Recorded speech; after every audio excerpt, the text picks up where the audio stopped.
First off, when you're chatting, bring value to the conversation.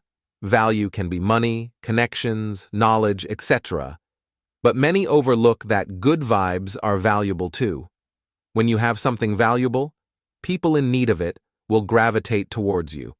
It's like if you're rich, those who are after your money will come closer. But in chatting, you want to provide good feelings, understanding, or tolerance. This makes the person feel good talking to you, and they feel emotionally supported. If you're not great at emotional support, then offer unique knowledge or perspectives to enlighten them. Secondly, to be likable in a conversation, avoid being someone who just takes value. We're naturally drawn to those who add value and repelled by those who take. For instance, if someone keeps asking you for money, you'd feel put off, right? Same goes for someone who's always whining or seeking pity. It drains emotional value.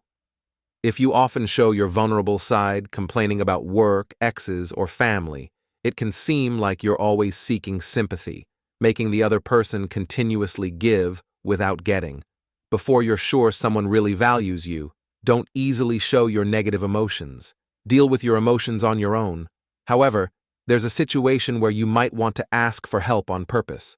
Next time, I might bring up a small issue and ask for advice, like if I'm unsure whether to buy red or blue sneakers. I'm not really indecisive. I just want the other person involved in my decision. Whether it's red or blue doesn't matter to me. I just want their opinion. This involvement makes them feel valuable. When people realize they can provide value, they're happy. Even more so when their advice is taken positively. But be careful with this method. Make sure the options you present are both fine with you, so it doesn't turn into a serious debate. Thirdly, manage emotions before addressing problems. Chatting is a form of emotional support. So, if someone shares something happy, be happy with them. If they're sad, be understanding. If they're angry, stand by them. Support them emotionally to show you're on the same side. But it's not about always agreeing. It's about showing empathy first, then sharing your own views. The fourth tip is to learn to rephrase. Instead of shallow compliments like, "you're pretty," or "you're handsome," which can come off as superficial, rephrase them to something like, "you have great taste in clothes," or "I admire that you keep fit." This makes your compliments feel more sincere and significant. If I really like someone, I wouldn't say "I like you" outright. Instead, at the end of a date, I might say, "I had such a fun time, it went by so fast." I'm hinting I like them without saying it directly, letting the good feelings ferment when we're not together. For instance, if you get a late-night message asking if they woke you up, instead of just saying no, you could say, "No worries, I like being woken up by you." It keeps the conversation light and engaging. Lastly, chatting should be just that. Chatting without too much agenda. Even if you really want to be with someone, focus on making the conversation comfortable. Don't use interaction or emotional investment as a means to a relationship or marriage. Chatting should be about mutual happiness, not a tool for achieving an end.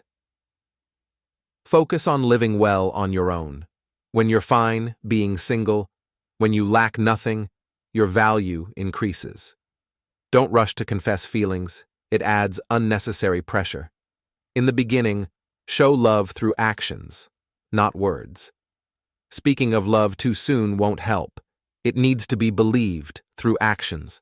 Hey viewers, let's spark a debate in the comments. When your partner vents to you about the small stuff in life, their job, or the daily grind, do you genuinely find it endearing, or does it test your patience? Here are your options. Press 1 if you're all ears out of love, no matter the topic.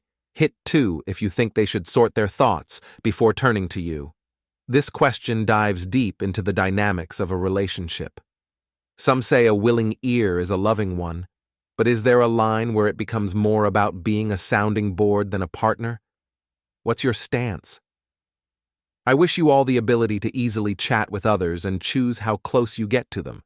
If someone finds it hard to get along with me, it's because I don't want to make it easy. If they think I'm difficult, it's because I'm doing it on purpose.